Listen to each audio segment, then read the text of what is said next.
Jasmine Crockett accused Barron Trump of using his family name for power. 9 seconds later, the nation saw the truth unfold on live TV. What began as a defamation lawsuit ignited a clash of pride, betrayal, and raw emotion. Millions held their breath as one witness shattered Barron's defense in front of the world. In the end, who would you trust, power or truth? Hold tight, what you're about to see could rewrite history before your eyes. The studio lights cut through the silence. Across America, tens of millions watched waiting for blood. This wasn't a debate, it was a collision. Barron Trump, 19, leaned back in his chair, jaw tight. The youngest heir of the Trump dynasty, he smirked at the woman across from him as if she were beneath him. Jasmine Crockett, fierce in a crimson jacket, didn't flinch. Her eyes burned like a prosecutor ready to strike. Judge Alan McBride cleared his throat. "Mr. Trump, you've accused Congresswoman Crockett of defamation. She claims you used your family's name to wield influence. Tonight the public decides." Barron snapped, voice dripping with scorn. "She's obsessed. A failed lawyer who built her career attacking people smarter than her. She wants attention. My name gives her relevance." Gasps rippled through the crowd. Jasmine leaned forward, her voice sharp as steel. "You talk about relevance. You've never earned a damn thing. You hide behind your father's empire like a shadow. Power isn't inherited, it's tested. And tonight you'll be tested." The audience erupted, some jeering, some cheering. McBride pounded his gavel, but the words had already landed like blows. The storm had begun. The moderator's voice cut sharply across the stage. Judge Sonia Keller, face stern under the studio lights, leaned toward the camera. "Congresswoman Jasmine Crockett once declared, 'The name Trump is the key that opens every door to power.' Barron is no exception. Tonight, America demands an answer." The quote hit like a thunderclap. Barron Trump gripped the desk, his jaw tight. "That's not truth, it's poison. I've worked for my own path. She wants to paint me as dependent because she can't compete." Crockett fired back without hesitation. "Compete with you? You're 19, shielded by your surname. Every advantage you claim was handed to you. America doesn't need heirs, it needs leaders." The crowd roared, half cheering, half jeering. The camera zoomed closer, catching the twitch in Barron's jaw. Senator Thomas Reed called as a witness leaned forward. "I've read the documents. The Trump name wasn't just privilege, it was leverage in deals the public never saw." Barron slammed back, voice shaking but loud. "Lies. She's clawing for attention. She drags my family's honor through the dirt because it's the only way she gets airtime." Crockett didn't blink. Honor is earned in service, not inherited with a fortune." Gasps rippled through the studio. Judge Keller struck her gavel, but the electricity in the air refused to fade. Barron inhaled slowly, forcing his expression back under control. His tone shifted, steady and measured. "This isn't about insults or inheritance. It's about the truth. And I will prove it." The audience fell silent, unsure if they had just witnessed a collapse or the beginning of Barron Trump's counterattack. The silence cracked when a sharp-voiced attorney stepped forward. "James Harlow, Department of Justice," he announced, placing a thick binder on the desk. "The reputation of a young American is under siege without cause. This is an attack dressed up as commentary." Jasmine Crockett leaned into her mic, her tone ice. "No, this is a slap lawsuit, a weaponized case designed to shut me down. And I'll prove it." Harlow flipped the binder open.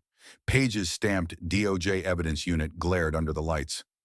"We have archived footage of Representative Crockett's remarks. Within 12 minutes, her campaign account sent a fundraising email quoting her own insult. That is not oversight. That is calculated defamation." Crockett fired back. "And I have authenticated documents from the Federal Election Commission and email headers verified by Microsoft Security Response Center showing Barron Trump's digital ID authorizing a plan labeled Strategic Public Retaliation. This isn't about protecting his name, it's about crushing mine." Gas cut through the crowd. The Jumbotron flashed in large screenshots Barron's username, btrump19, tied to internal approvals on the Trump PAC server. Judge Sonia Keller frowned. "Mr. Harlow, can you deny these system logs?" Harlow's jaw tightened. "We question their chain of custody." A new voice rang out, Maria Delgado, FEC Senior Counsel. She held up a sworn affidavit. "The metadata matches. The approval timestamp, March 12, 11:43 p.m., originates from Barron Trump's login credentials. The studio audience erupted, some cheering, others shouting in disbelief.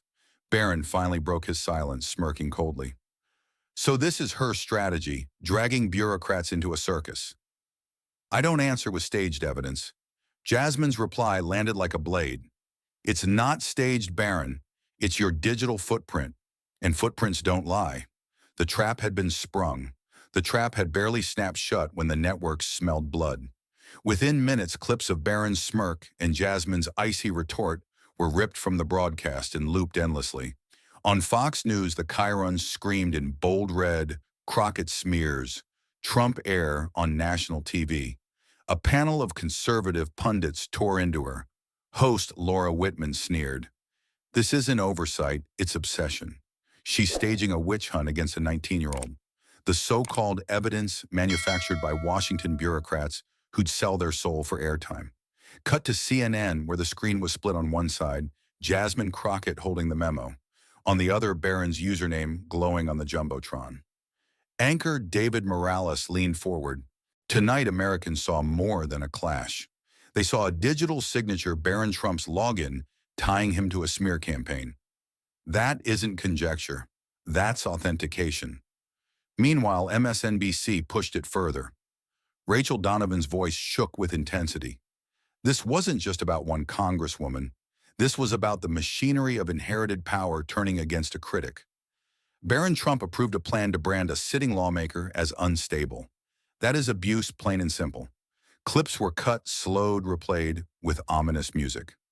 On Twitter, the hashtag digital footprint trended, accompanied by freeze frames of Barron's clenched jaw. Judge Sonia Keller's words echoed across feeds. Mr. Harlow, can you deny these system logs? Each outlet spun it differently. Fox cut the question mid-sentence, making Keller sound doubtful. CNN replayed her full demand. MSNBC looped Jasmine's brutal line. Footprints don't lie. By dawn, America was split down the middle. In diners across Ohio, men in ball caps muttered, "She's lying for the cameras." In union halls of Michigan, workers slammed their fists on tables. Finally, someone's calling the Trumps out. Even veteran figures weighed in. Former federal judge Richard Harmon told CNN, "If that metadata is genuine, the case changes overnight." On Fox, former Solicitor General Andrew Callahan countered, "Metadata can be doctored. This is a political hit job dressed up as digital forensics." Barron Trump's team released a midnight statement. Representative Crockett seeks to weaponize the media. Barron Trump will not be intimidated. Jasmine asked for comment, didn't hesitate. Let them spin. Let them cut clips. The truth doesn't need editing. The storm was only beginning, and every network wanted a piece of the fire. The studio had turned into a pressure cooker. The memo, the digital ID, the timestamps, every frame now replayed on the giant screen behind the stage. And with every replay, the live audience fractured louder. Shouts echoed from the stands. A man in a MAGA hat stood jabbing his finger. "She's tearing down a teenager for headlines," a woman across the aisle fired back. Teenager. He authorized a smear campaign.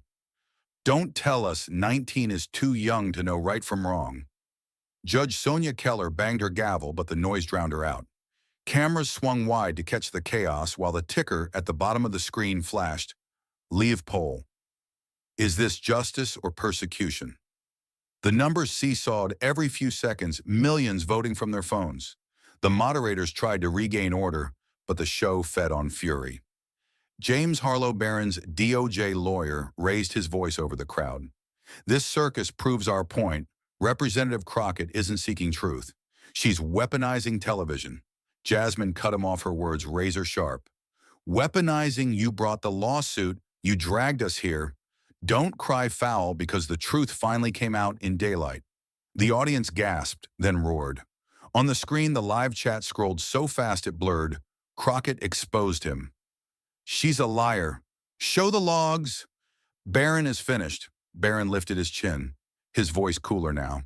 "This is exactly what they wanted, chaos. She hides behind volume because she's empty. I don't need to scream. I'll prove her wrong with facts." Gasps again. Some clapped at his composure. Others booed, chanting Jasmine's name. Then CNN analyst David Morales appeared via satellite, his voice piped into the broadcast. The country just saw metadata linked directly to Barron Trump's login credentials. If valid, that is evidence, not theater. Fox's Andrew Callahan joined in live from New York. Metadata can be manipulated. We're watching a career politician smear a young man in real time. The split screen filled with faces, each talking over the other. The noise swelled and the broadcast became a battleground where every second raised the stakes. The studio lights dimmed slightly, and the producers pushed new graphics across the screen. On the left, Barron Trump's portrait glowed with the caption, "Targeted at 19." On the right, Jasmine Crockett's face bore the words, "Congressional Firebrand." The contrast was intentional, and the nation saw it instantly. Judge Sonia Keller leaned forward. "Mr. Trump, you may respond." Barron cleared his throat. His tone softened. "I never asked to be here. I never sought headlines. I'm 19. I should be focusing on school, on my future, not defending myself from lies crafted for political gain." Applause rippled through part of the audience. Cameras captured mothers nodding, some dabbing tears. The image of the young victim was landing, but Jasmine was waiting. She leaned toward the microphone, eyes unflinching. "Spare us the sympathy tour. You weren't dragged here, you filed the lawsuit. You chose to weaponize the courts. Don't pretend you're collateral damage when you lit the match." Boos and cheers clashed like thunder.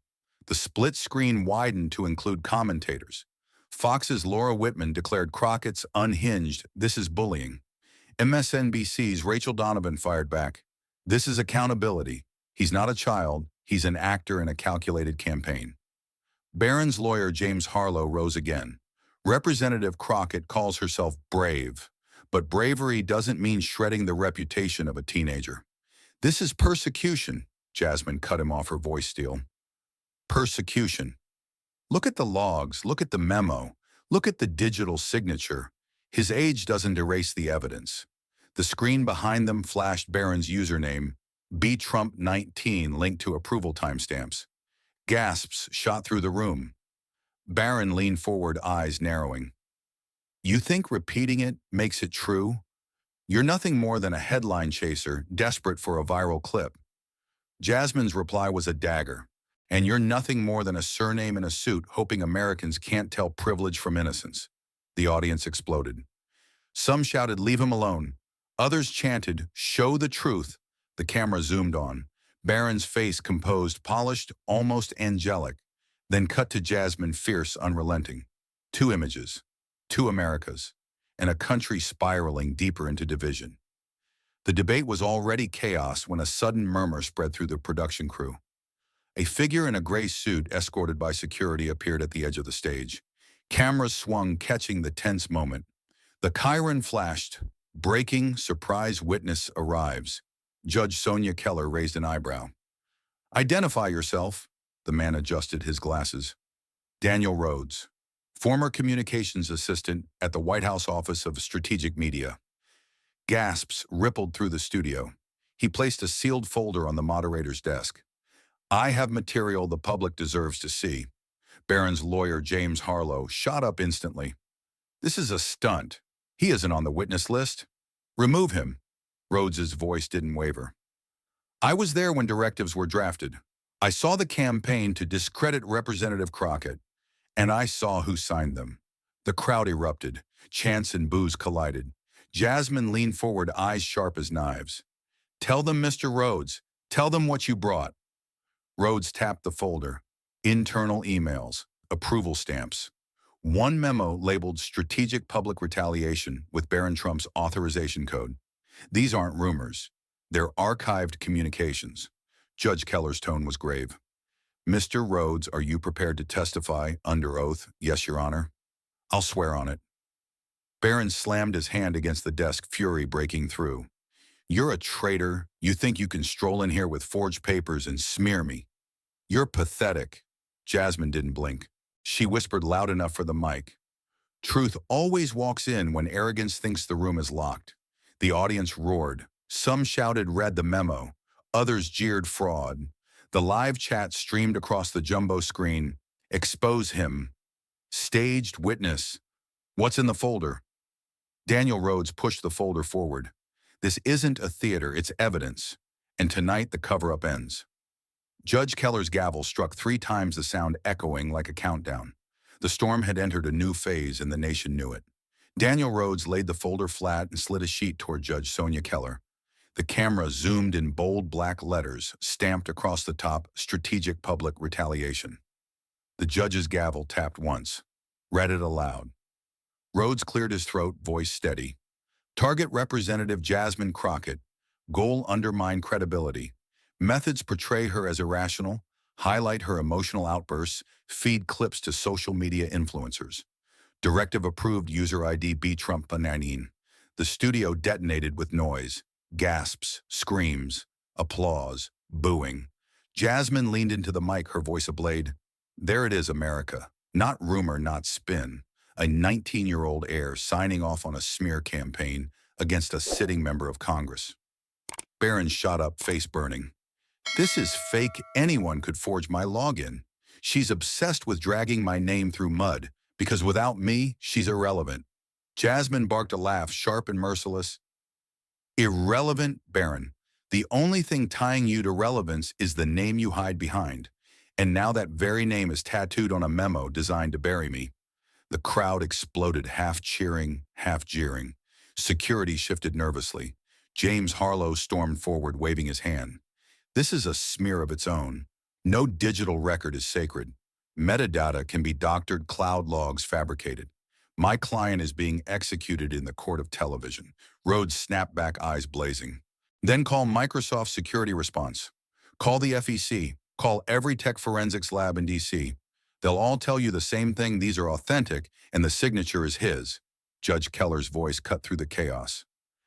Mr. Trump answered directly. Did you authorize this? Barron's lips curled into a cold grin. Answer to what? A piece of paper waved around by a bitter dropout. I don't respond to garbage. I'm not on trial here. Jasmine's eyes burned into him. Her voice dropped low, deadly calm. You're right, Barron. You're not on trial. You're on display. And the world just saw the real you. The audience roared. Some shouted, liar, others screamed, exposed.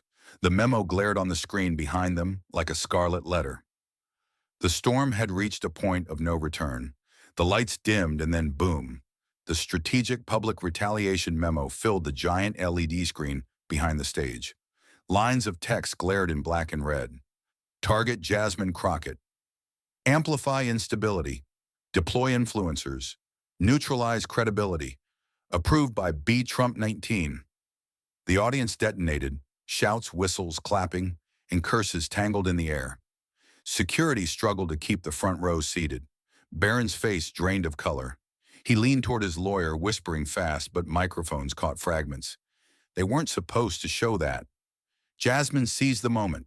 Her voice carried above the roar. There it is, America. Not an opinion, not speculation.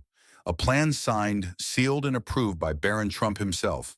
The crowd roared louder. Some screamed guilty, others spat frame job. James Harlow exploded, slamming a fist on the desk. This is a sham. That document should never be broadcast without forensic verification. This is a violation of due process, and I will not let my client be crucified by theatrics.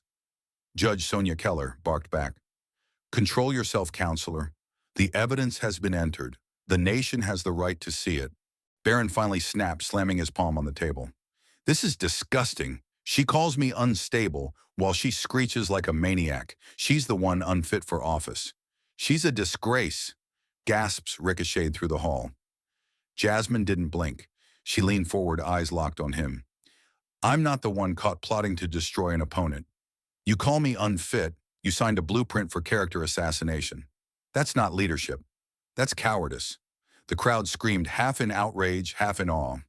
MSNBC commentator Rachel Donovan's voice cut in from the control booth, broadcast live. Ladies and gentlemen, what you're witnessing is unprecedented direct evidence of a Trump heir authorizing a smear operation. Fox countered, immediately piping in Andrew Callahan. This is political theater. The memo could have been fabricated, leaked by operatives desperate to wound the family. The split screens filled with dueling sound bites as the LED glared behind them. Barron sat rigid, trying to mask panic, but his knuckles whitened on the desk. Jasmine Calm now delivered the line that silenced even her critics. Memo or no memo, your own digital fingerprint branded you guilty, and the whole country just saw it. The gavel struck. The air shook. The damage was done. The memo hadn't cooled for 5 minutes before CNN went live in full crisis mode. The chyron burned across the screen in red. Barron memo erupts nationwide. Anchor David Morales stared straight into the camera.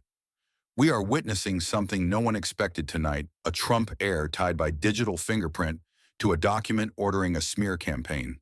The victim narrative dead on arrival. The studio audience gasped.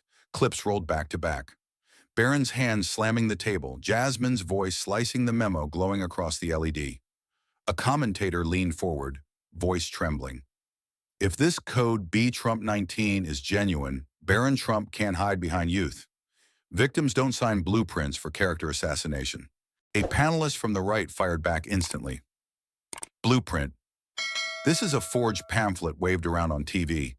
If America convicts teenagers with screenshots, then every kid in this country is guilty. Judge Richard Harmon's stone face cut through the noise. This isn't a screenshot. These are verified timestamps. Metadata doesn't scream, it whispers, and tonight it whispered Barron's name. Gasps again.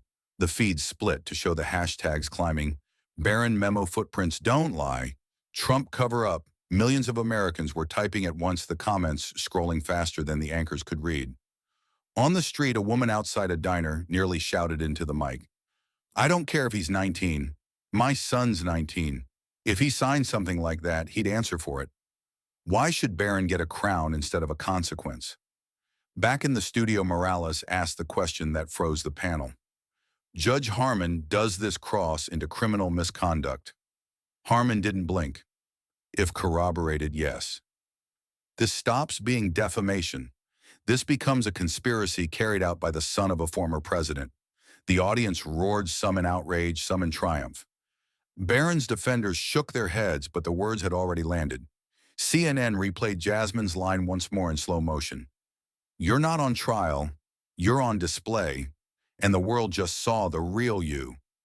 The anchor leaned in his voice almost a whisper. Tonight America must ask, was Barron Trump exposed as an architect of lies, or is he the biggest casualty yet in the war for power? Fox News seized the moment, cutting into prime time. The chyron screamed, Barron Trump speaks out. Barron sat under the studio lights, his tie perfectly knotted, his expression carefully rehearsed. He took a slow breath and spoke softly. I'm just a kid dragged into the political game. I never wanted this fight. I never wanted the spotlight. I wanted to be left alone. Applause broke out in part of the audience, but then the camera zoomed closer. His eyes flickered. His lip quivered, a tremor in his jaw that the nation caught instantly. The host, Laura Whitman, leaned forward. Barron people saw your ID tied to that memo. What do you say to those who claim you weren't a victim, you were an architect? Barron's voice cracked before he steadied it. Anyone can fake a code. Anyone can type a name. If you believe every piece of paper, then no one is safe. I'm 19. I'm being crushed by lies. The live chat scrolled furiously. He's scared. That's not innocence. That's panic. Victim or liar? Back at CNN, commentators replayed the clip in slow motion, freezing on the tremor in Barron's chin. Former Judge Richard Harmon delivered the line that ricocheted across social media. Victims don't tremble when speaking truth. They tremble when they are cornered. Jasmine Crockett, watching remotely, struck back live on MSNBC. He says he's a kid, but kids don't sign directives to crush opponents. Kids don't weaponize influencers. This isn't a child on trial, it's a man hiding behind youth. Fox pushed harder to shield him. Conservative analyst Mark Denning thundered, this is harassment. A boy turned into a punching bag by radicals who hate his last name. But the camera didn't lie. Viewers saw the sweat bead on Barron's temple, the twitch in his fingers, as he clutched the desk. The nation split again. Some whispered sympathy, others roared betrayal. And then Morales on CNN delivered the dagger. If Barron Trump wants to be seen as innocent, he'll need more than shaky words. He'll need proof, and tonight all we saw was fear. The studio went silent as the moderator leaned in, eyes fixed on Barron. Judge Sonia Keller's voice cut through the air like a knife. Mr. Barron, is this signature yours? Every camera zoomed. The LED behind them glowed with the memo, Barron's initials circled in red. Barron's mouth opened, then closed. His fingers tapped nervously on the desk. The silence stretched until it felt unbearable. Finally, he muttered, I don't recall authorizing this. I sign a lot of things. Staff handle drafts. This could be anyone's work. The audience erupted in chaos. Shouts of answer, yes or no, collided with cries of, he's lying. Jasmine Crockett leaned forward, her voice sharp as steel. Not recall. That's your defense. Millions of Americans remember every bill they've paid, every job they've signed for. But you suddenly blank convenient amnesia. Mr. Trump! Gasps rippled across the room. Barron snapped his composure, slipping. Don't lecture me like I'm some criminal. You thrive on chaos. You're a showboat, Jasmine fired back instantly. And you're a coward hiding behind silence. If that signature weren't yours, you'd scream it from the rooftops. Instead, you choke on the truth. The audience roared. Judge Keller slammed her gavel. Order on CNN. David Morales whispered over the replay. That hesitation. That's the sound of guilt. Fox spun it the opposite way, Andrew Callahan barking. She cornered him like a prosecutor. This is a trap, not justice. But the cameras told another story. Slow-motion replays captured Barron's eyes, darting his lip, trembling. Former Judge Richard Harmon, live-on panel, delivered the killing blow. In law, hesitation is louder than confession. He couldn't deny it outright because deep down he knows it's his. Back on stage, Jasmine delivered the final strike. This isn't about signatures. It's about accountability. And the whole country just watched you flinch. Barron sat frozen, the memo glowing behind him, the crowd chanting louder and louder. The mask was slipping, and the world saw it live. The studio still buzzed from Barron's hesitation when Jasmine Crockett reached under her binder. Her fingers gripped a folded piece of paper, edges frayed, words scrawled in blue ink. She held it up for the cameras. This, she said, her voice low but heavy, is not from a lobbyist, not from a strategist, not from me. This is a handwritten letter from a steelworker in Pennsylvania, David McAllister, begging Barron Trump to intervene when his son was fired for speaking out about safety violations. Gas cut through the studio. Judge Sonia Keller leaned forward, read it into the record. Jasmine unfolded the paper, the mic catching every tremble of the fragile sheet. Dear Mr. Trump, my son gave 12 years to the mill. He lost his job for telling the truth about broken equipment that endangered lives. You have power. You could help. Please don't let my family be crushed. David McAllister. The audience froze. Some murmured prayers. Others clenched fists. Jasmine's eyes locked on Barron. He never got a reply. Not a phone call. Not a letter back. Nothing but silence. That's the real Barron Trump, not a victim, but a gatekeeper who slams the door when Americans cry for help. The roar came instantly. Some booed Jasmine. Others cheered wildly. Barron leaned into his mic, jaw tight. This is ridiculous. I'm 19. I don't run HR departments. Some crank writes me a letter, and suddenly I'm responsible for every worker in America. Absurd. Jasmine struck back, her voice sharp as steel. Absurd. A desperate father reached out to you because your family brags about fighting for the forgotten man. And what did you do? You proved he was right to call you entitled, because to you, workers are invisible. Gasps rattled the walls. James Harlow, Barron's lawyer, shot up. This letter proves nothing. Anyone can scribble on paper. It's emotional manipulation, nothing more. But Jasmine was ready. She slapped another document on the desk. This letter was authenticated by the Library of Congress handwriting unit, verified against payroll checks, signed by David McAllister himself. This isn't theater, it's testimony written in ink.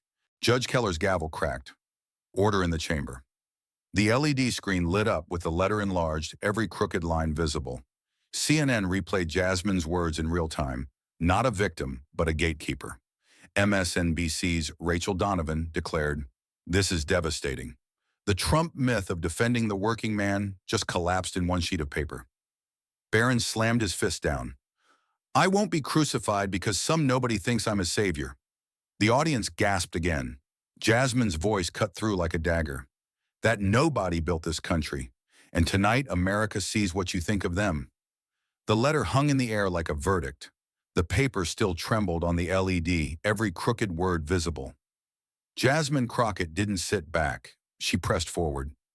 She pulled another sheet from her binder, this one stamped with the seal of the House Oversight Committee. Her voice dropped lethal calm.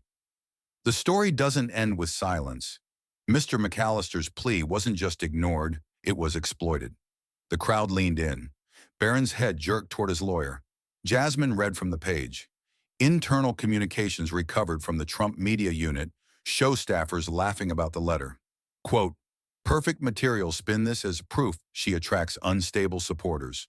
And the approval signed off under your ID, Barron. The audience gasped like the air had been punched from their lungs. Judge Sonia Keller's gavel cracked. Order, order, Barron shot to his feet. That's a lie, I never saw that letter, let alone used it. This is another fabrication, Jasmine didn't blink. Fabrication. The emails came directly from Microsoft's cloud archive, subpoenaed with Judge Richard Harmon's authorization. These aren't whispers. They're records. Rhodes the whistleblower stood in the corner and nodded grimly. I was in the room when it was greenlit. They mocked that father called him desperate, then built a talking point around it. The LED flashed with the damning email chain. A line highlighted in red used McAllister's sob story tag Crockett as the candidate of complainers. The studio erupted. Some screamed, disgusting others shouted, set up Barron's lawyer James Harlow barked voice breaking. This is out of context. Staffers write garbage every day. My client can't be held responsible for every word his team spits out. Jasmine cut him off like a whip. Then why does his ID approve the talking point? Why does his digital stamp sit at the bottom of the chain? The audience erupted again. Hashtags blazed across the live feed. McAllister letter cruelty as policy, Barron approved. Barron tried to steady himself, voice cold. I refuse to answer to circus theatrics. I will not be judged by emotional bait. Jasmine slammed back, each word deliberate. This isn't bait. This is a father's plea turned into your punchline. And tonight America saw it with their own eyes. Judge Keller's voice thundered over the uproar. Control the chamber. But the damage was done. On CNN, commentators whispered the line that cut deeper than any gavel. When a leader mocks the suffering of workers, he stops being a victim. He becomes the predator. Barron sat frozen, the letter and the emails towering behind him on the LED, an image no spin could erase. Judge Sonia Keller lifted the fragile sheet from the desk. Her voice, steady but heavy, carried across the chamber. Dear Mr. Trump, my son gave 12 years to the mill. He was fired for telling the truth about broken equipment that endangered lives. You could help. Please don't let my family be crushed. The studio fell silent. The words echoed against the walls like a prayer. The camera cut to the front row, where an elderly woman clutched her chest, tears streaming down her cheeks. Another old man shook his head slowly, whispering, that could have been my boy. The sobs grew louder. The audience was no longer abstract, they were witnesses. Jasmine Crockett leaned in, her tone like fire under ice. That letter wasn't answered. It was mocked. It was weaponized by a 19-year-old who calls himself a victim. Tonight America hears the truth. Gasps rattled through the room. Barron Trump sat motionless. His head-dipped eyes fixed on the desk. Cameras zoomed in, catching the tremor in his jaw, the sweat gathering at his temple. The LED behind him flashed with the damning email, Use McAllister's sob story label, Crockett the candidate of complainers. Judge Keller's gavel cracked. Maintain order. But order was gone. James Harlow erupted, voice shrill. This is exploitation of raw emotion. My client owes nothing to every stranger who scribbles him a letter. The elderly woman stood suddenly, her voice breaking. Stranger, my husband died in a factory accident just like that man's boy. We begged leaders for help. We were ignored too. The chamber erupted in applause, cheers and shouts. The camera cut to Jasmine, who seized the moment. Mr. Trump, you call yourself the heir to a movement for the forgotten man. But when the forgotten cried out, you turned their pain into your punchline. That's not leadership. That's cruelty. Barron finally lifted his head, eyes blazing. You think you're righteous? You're milking tragedy for your career. You disgust me. Jasmine didn't flinch. No, Barron. I'm giving a father's words the platform you denied him. You disgust yourself and it shows. The audience roared, half rising to their feet. Some wept. Others shouted in fury. On CNN, David Morales' commentary landed like a hammer. When the elderly cry on live television, the narrative is over.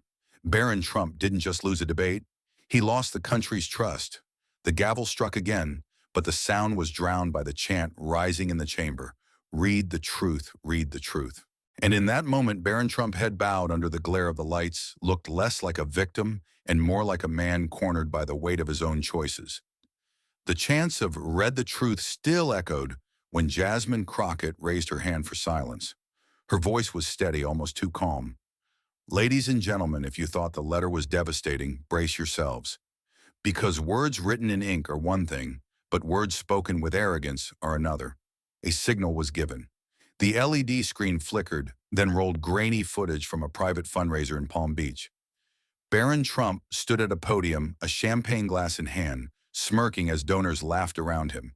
His voice boomed across the studio. Crockett she's loud not learned. A clown with a law degree begging for relevance. If she vanished tomorrow, nobody would notice.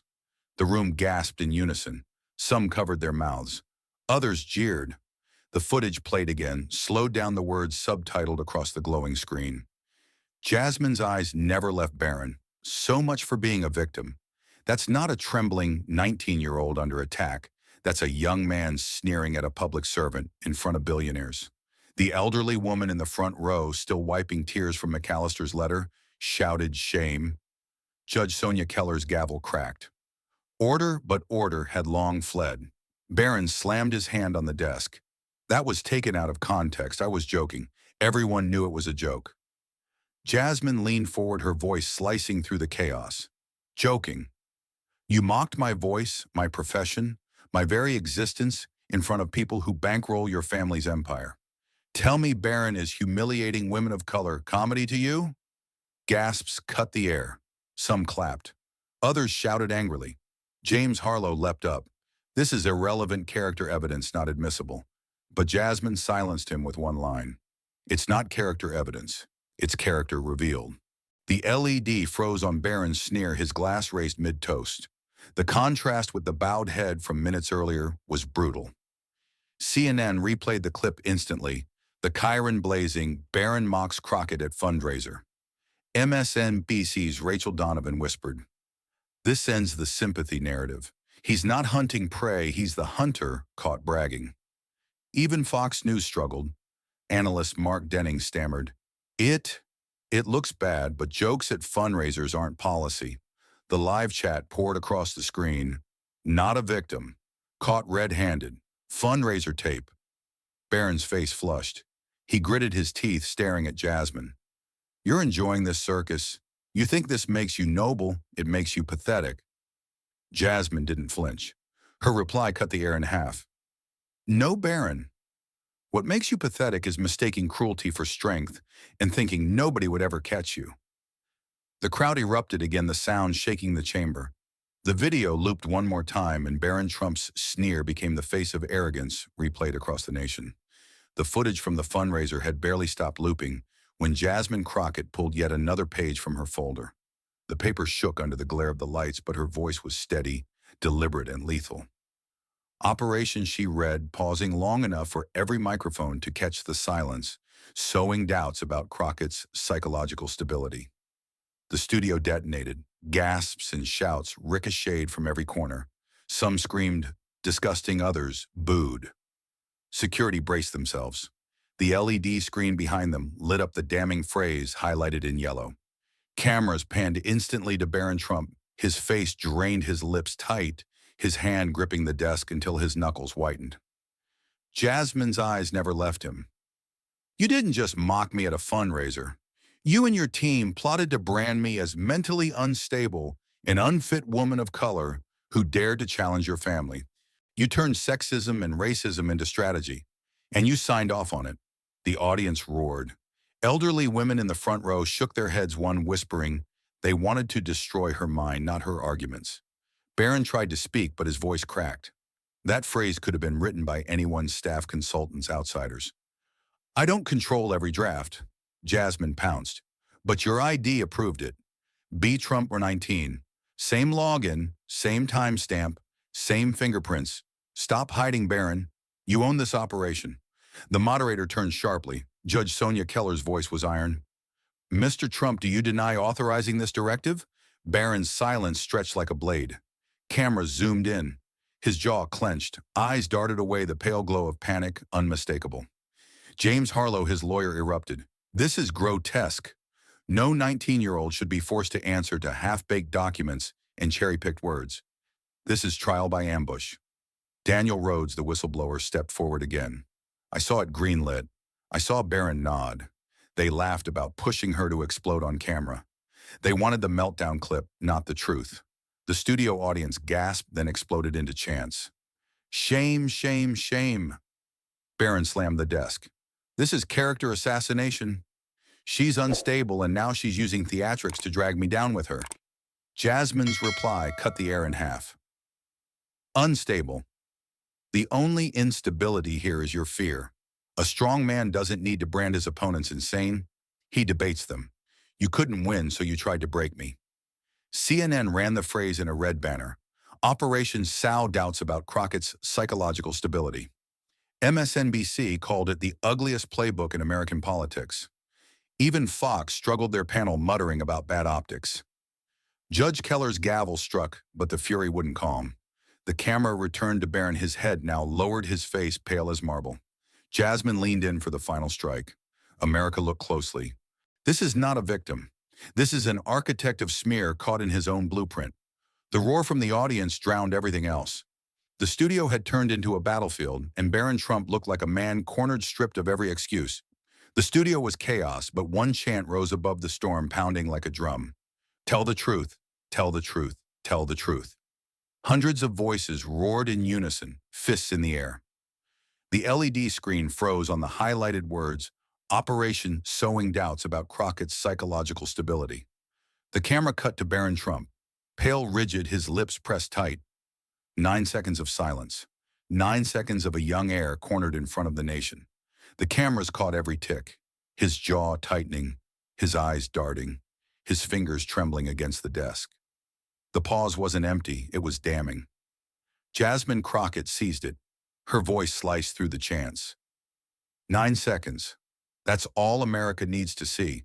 If you were innocent, you would have shouted it instantly. Instead, you sat in silence, and silence screams louder than words. The audience roared again, some cheering, others jeering, but none unmoved. James Harlow, Barron's lawyer, leapt to his feet, pointing at Jasmine. This is mob rule. 9 seconds on camera is not proof of guilt. It's proof of intimidation. Jasmine shot back without hesitation. 9 seconds is enough to show hesitation, enough to show fear, enough to show what happens when arrogance collides with truth. The chant resumed. Tell the truth, tell the truth. On CNN, the 9-second clip hit screens within minutes. Anchors replayed it in slow motion, the words "tell the truth" echoing over Barron's pale face. David Morales intoned gravely. This will be remembered as the longest 9 seconds in political television history. MSNBC's Rachel Donovan was sharper. It's not hesitation, it's exposure. The mask fell and America saw the panic. Even Fox couldn't spin it cleanly. Andrew Callahan muttered, "It looked bad, very bad." Meanwhile, social media exploded. Hashtags spiraled. 9 seconds, tell the truth. Barron exposed. Within an hour, the clip hit 50 million views across platforms. TikTok loops, Twitter storms, Facebook rants. The silence had become the loudest sound in America. The camera returned to the studio. Judge Sonia Keller hammered her gavel, her voice barely audible. Order, I demand an order. But the audience drowned her out, chanting louder, their voices a tidal wave. Jasmine leaned into her mic, eyes locked on Barron. Those 9 seconds will follow you longer than any lawsuit, because Americans know what guilt looks like when it stares into a camera and cannot speak. Barron finally snapped, his voice cracking. I don't owe anyone an answer. I don't bend to mobs screaming at me. The crowd exploded with fury. Some booed. Others screamed back, Answer, answer. CNN cut to the viral clip again, this time overlaid with Morales' chilling narration. In politics, words build legacies, but sometimes silence destroys them. And as the chants thundered, "Tell the truth," Barron Trump sat pale under the lights, his 9 seconds of silence echoing louder than anything he could say. By dawn, the front pages screamed in unison. 9 seconds that shattered Barron's legacy. The New York Times splashed it in black ink across the fold. CNN ran it in glowing red. MSNBC pushed it as a banner at the bottom of every segment. Even Fox News, reluctant but cornered, couldn't escape it. The nation woke to those words. Clips rolled on every network, Barron Trump pale under the lights, frozen for 9 unbearable seconds, while chants of "Tell the truth" shook the studio. David Morales on CNN intoned gravely, 9 seconds that may define a generation's view of power and privilege. Rachel Donovan on MSNBC was sharper. 9 seconds that exposed not just hesitation, but contempt, the arrogance of silence when accountability was demanded. On Fox, Andrew Callahan gritted his teeth. 9 seconds that looked like guilt, even if it wasn't. The nation debated in diners, airports, buses, but the footage replayed louder than any defense. In the studio, Jasmine Crockett doubled down. 9 seconds told America everything. If he were innocent, he'd have said so in one. The chamber roared again. Barron Trump, seated stiffly, fired back with venom. 9 seconds doesn't erase 19 years. I'm not defined by a pause. I'm defined by the lies thrown at me. Jasmine's retort was ice. No, Barron. You're defined by what you did in those 9 seconds, nothing. And sometimes nothing is everything. Gasps rattled the walls. Judge Sonia Keller struck her gavel, voice tight. Control yourselves. This is not a circus. But the circus had already left the tent. Outside, protesters waved signs, 9 seconds truth versus silence. Barron memo. Cars honked in rhythm with the chant. Tell the truth, reporters swarmed. Veteran political journalist Karen DeSoto told MSNBC, "I've covered scandals for 30 years. I've never seen a moment collapse a reputation so completely, so fast." Former Judge Richard Harmon put it more bluntly on CNN, 9 seconds can kill a career. Silence can be louder than a confession. The LED replayed the footage again. Barron's bowed head, Jasmine's piercing line, the audience screaming. Barron's lawyer, James Harlow, tried to spin. This is persecution by headline. 9 seconds of hesitation doesn't convict a man, but even his voice sounded hollow, drowned by the roar outside. On Twitter, the numbers skyrocketed. 50 million views became 70, then 100. TikTok teens looped Barron's face with captions like, "When you know you're caught." Facebook groups raged both ways, one calling him a victim of mob rule, another declaring silence is guilt. Back inside, Jasmine's voice cut through the noise once more. This isn't about seconds. It's about character. And last night, America saw his. The audience stood chanting again. Tell the truth. Tell the truth. And for the first time, Barron Trump had no words left, just a legacy unraveling under a headline he would never escape. By noon, America was no longer watching, it was talking. Everywhere. The headline 9 seconds that shattered Barron's legacy hung like smoke in the air. In a crowded supermarket in Ohio, two women argued over the produce aisle. One slammed a basket down. 9 seconds means nothing. He's just a kid terrified, cornered by a witch hunt. The other fired back. A kid, my grandson's 19, serving overseas. He doesn't get 9 seconds of silence when asked a direct question. He answers with courage. Gas rippled through the shoppers. Phones came out recording the clash. At Penn Station in New York, travelers clustered around television screens. The viral clip replayed again, Barron's pale face under the chant, "Tell the truth." A construction worker in a hard hat muttered, "If that was me on the stand, they'd have called me guilty," before I opened my mouth. A student nearby whispered, he thought the Trump name would protect him. But silence doesn't carry privilege. It exposes it. In Detroit, a barbershop buzzed louder than the Clippers. An older man in the chair barked, "It's a setup. They want to kill the Trump legacy, one kid at a time." The barber shook his head. Setup or not, he froze. 9 seconds is eternity on live TV.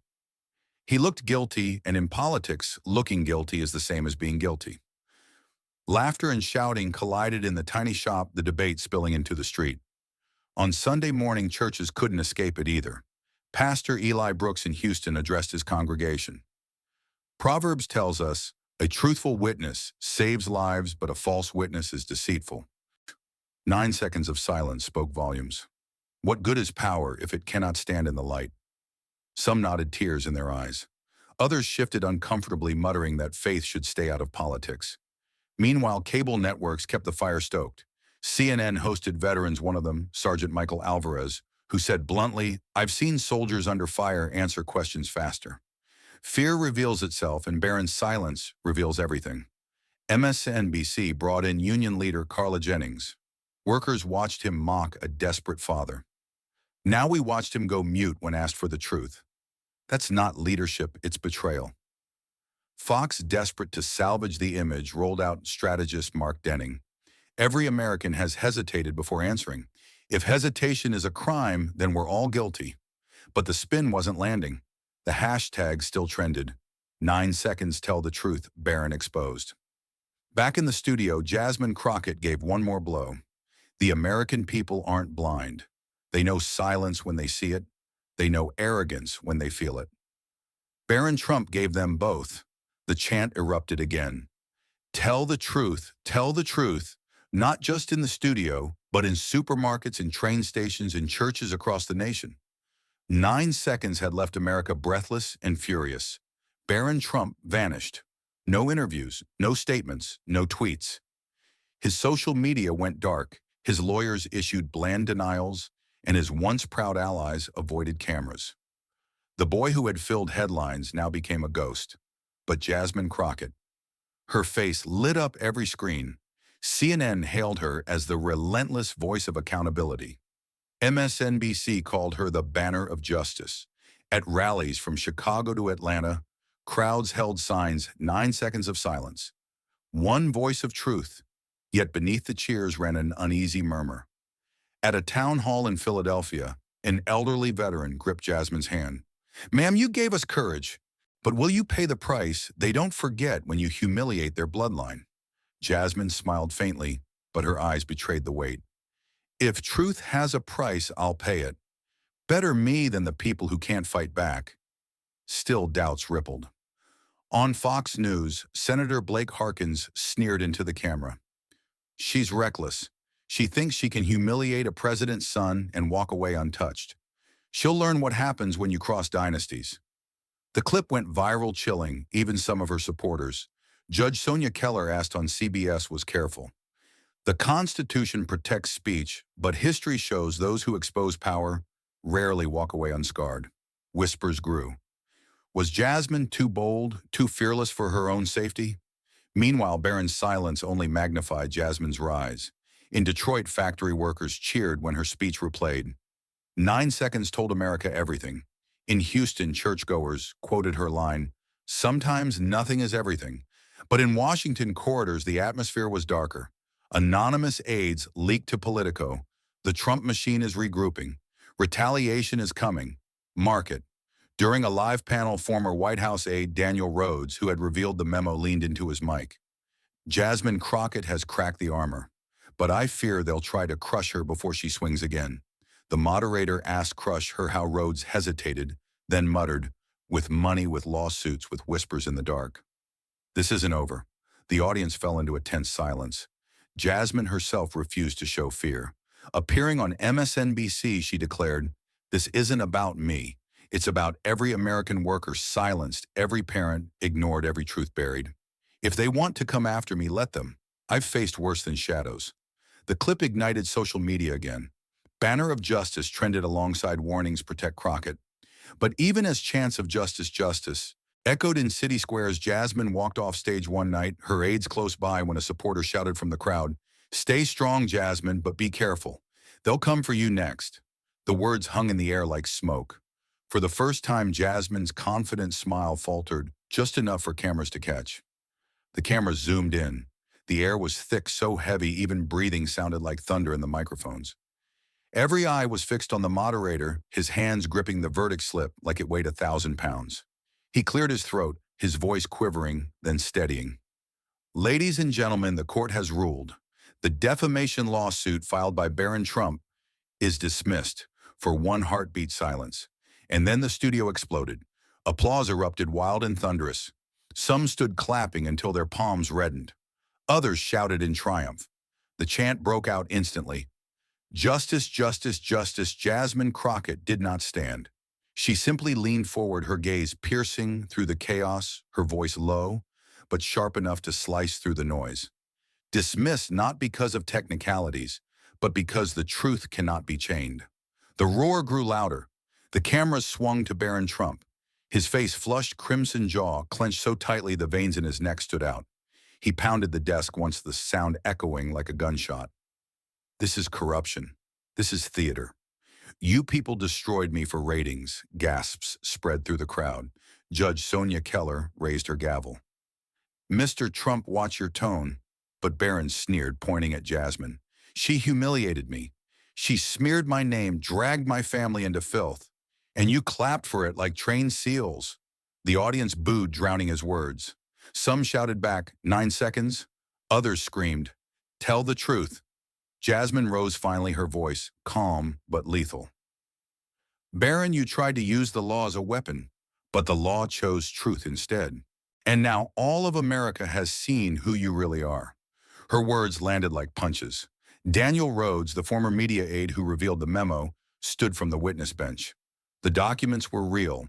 The strategy was deliberate. Barron Trump approved every step. That's why this case collapsed. It wasn't about lies against him. It was about lies by him. Barron slammed his fist again.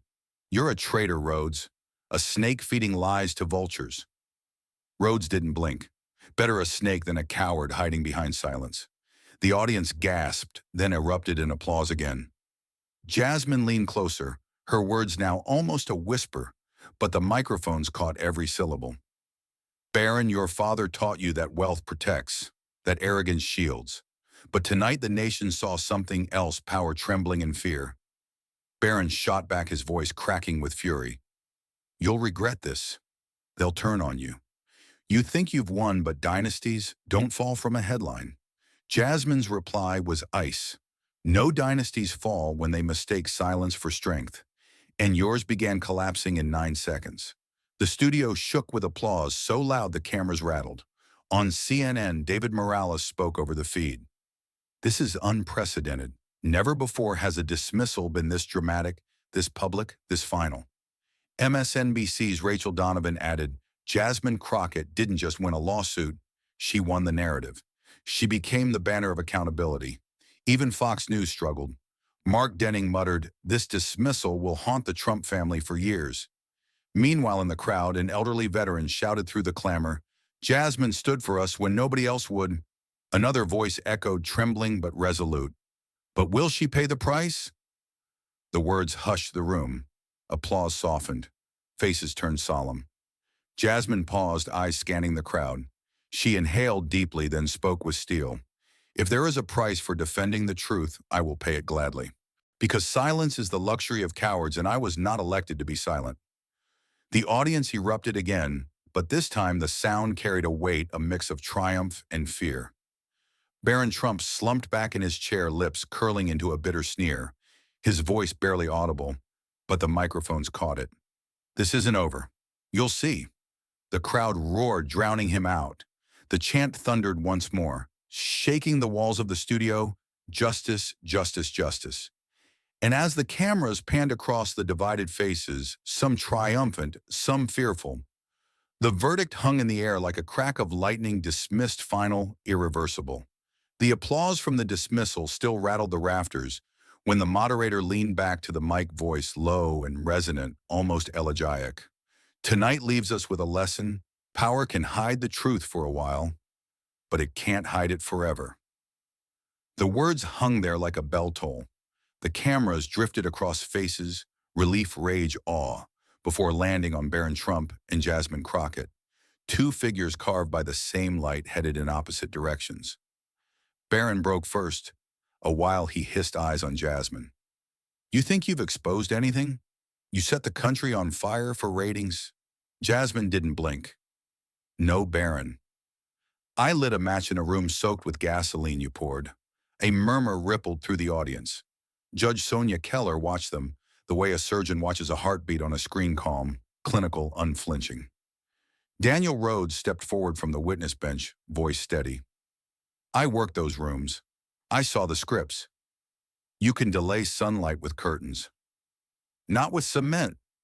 Barron snapped too loud. You were a staffer with a badge and no spine. Rhodes didn't flinch. And you were a signature without a conscience. The crowd gasped. The mics caught it all. The moderator's hand hovered near the gavel, then fell away. This wasn't a courtroom anymore. It was a reckoning. CNN's David Morales spoke over a split screen, the control room feeding his words into the live show. The dismissal is legal. The verdict the country delivers will be cultural. And culture outlasts court filings. MSNBC's Rachel Donovan cut in next.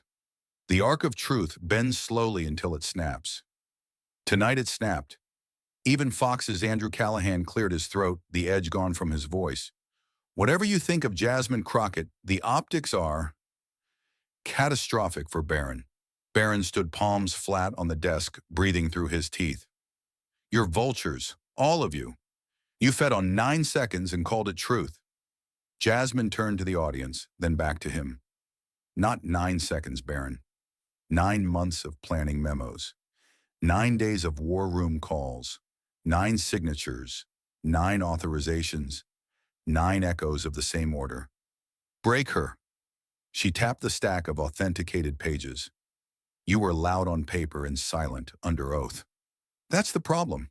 James Harlow, red-faced, tried to wedge himself between them. We have grounds for appeal. Judge Keller's eyes cooled him like ice water. Counselor, you have grounds for reflection. The camera swung to the front row. The elderly woman who'd wept during the reading of David McAllister's letter stood again, clutching a handkerchief. Ma'am, she called to Jasmine, voice shaking, but clear. You reminded us that some words are heavier than wealth. Jasmine bowed her head once, as if receiving a flag. A producer flashed a cue card, final remarks, 90 seconds. The moderator nodded and gestured to Barron. He stared past the lens, speaking to some invisible jury.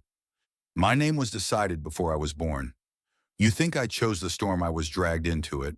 I made mistakes, who wouldn't at 19? But you didn't want me better. You wanted me broken. His voice soured. Congratulations. You broke the broadcast. Not me. He sat jaw tight, refusing to look at Jasmine. The moderator turned to her. Representative Crockett. She took the microphone like it might burn her if she held it longer than a breath. I don't hate Barron Trump. I hate what the powerful do when they're scared. They sue. They smear. They hope fear is louder than facts. She held up McAllister's letter. This is why I showed up. A father reached for help and found a wall with a surname on it. The studio stilled. So here's the lesson, she said, voice deepening into something almost pastoral. Power can hide the truth for a season, for a cycle, for a show. It can purchase time. It cannot purchase absolution. It can redraft memos. It cannot rewrite what people see with their own eyes. She nodded toward the crowd. You saw him mock. You saw him pause. You saw the plan to unmake a woman by calling her unwell. And then you saw the plan fail. A beat. Then another. Then the first clap, sharp, solitary, rolled into a wave. The chant started low, grew tall. Truth, truth, truth. Barron rose again, voice fraying. This ends when I say it ends. Judge Keller finally took the gavel. No, Mr. Trump. This ended the moment you mistook silence for shelter. Rhodes added softly, more to the country than to the room, paper remembers. So do people. The moderator faced the lens for the close. Tonight a lawsuit died. A conversation didn't. If there is a bill for truth, it will come due and be paid in character. He looked at Jasmine. Are you afraid of the bill? She exhaled. Every day. A small, tired smile. But fear is cheaper than regret. Laughter mixed with applause, raw, relieved, human. The lights didn't brighten so much as relent. Backstage, while credits rolled, a producer whispered into his headset, phones are melting. Unions, veterans, churches. They want the tape. They want the memo. They want more.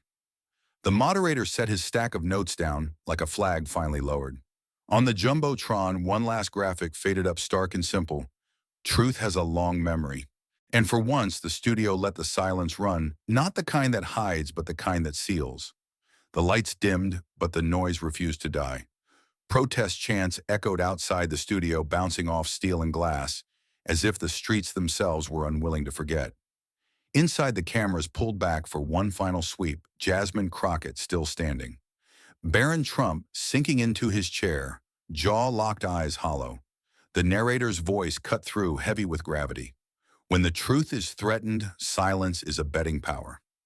The screen froze for a beat on Barron's 9-second pause, the infamous clip replayed in slow motion. His lips pressed tight, his eyes darting, his hand twitching against the desk. 9 seconds that would be studied, mocked, dissected in classrooms, newsrooms, and living rooms. The voice continued. 9 seconds can expose more than 9 years of privilege. Jasmine's 9 seconds didn't just overturn a lawsuit.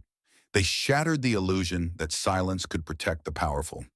Gasps in the audience gave way to applause again, though softer this time, less victory, more reverence. Judge Sonia Keller leaned forward, her gavel still at rest. History remembers moments, not hours. This was one of them. Daniel Rhodes, pale but resolute, nodded. Documents spoke. Memos spoke. But her refusal to bend, that spoke loudest. The moderator gripped the mic, his voice trembling, as though aware he was sealing something bigger than a broadcast. 9 seconds became a mirror. And when America looked in, it didn't just see Barron Trump. It saw itself. The screen cut to homes across the country, a diner in Kansas where patrons clapped at the replay, a subway platform in New York where strangers argued under flickering screens, a church in Alabama where the pastor whispered into the mic, "Silence in the face of truth is sin." The narrator pressed harder. Every system has cracks. Tonight one widened, and through it came a light no lawsuit could extinguish. Barron finally spoke, his voice raw, shredded. This isn't justice, it's a witch hunt dressed in applause. Jasmine met his eyes with steady fire. No, Barron. This is what happens when arrogance collides with accountability. You thought silence could shield you. Instead, it betrayed you. The crowd erupted, some clapping, some jeering, all alive in the tension. CNN's David Morales cut in words measured. We may look back on tonight the way we look back on Watergate hearings, moments when the curtain tore. MSNBC's Rachel Donovan was sharper. It wasn't the letter. It wasn't the memo. It was 9 seconds of nothing. And somehow that nothing turned into everything. Even Fox News cornered couldn't dodge it. Andrew Callahan muttered reluctantly, 9 seconds that may haunt the Trump dynasty longer than any verdict. Back in the studio, the chant rose again. Truth, truth, truth, the narrator's voice swelled. Jasmine Crockett didn't just win a legal skirmish. She reminded millions that justice, though battered, still breathes. That even in an age of spin and spectacle, a pause can be louder than propaganda. The camera caught Jasmine lowering her head briefly, then lifting it again, eyes wet but defiant. The elderly woman in the front row whispered, barely audible, "For once, we weren't invisible." Rhodes placed a hand on the stack of memos, his tone solemn.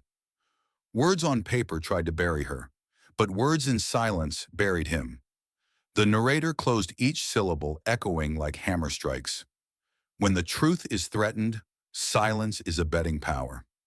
Jasmine's 9 seconds didn't just overturn a lawsuit, they inspired the belief that justice can still exist. The studio lights faded to black. The chant still thundered, echoing through the dark truth. Truth, truth on screens nationwide, one last graphic glowed.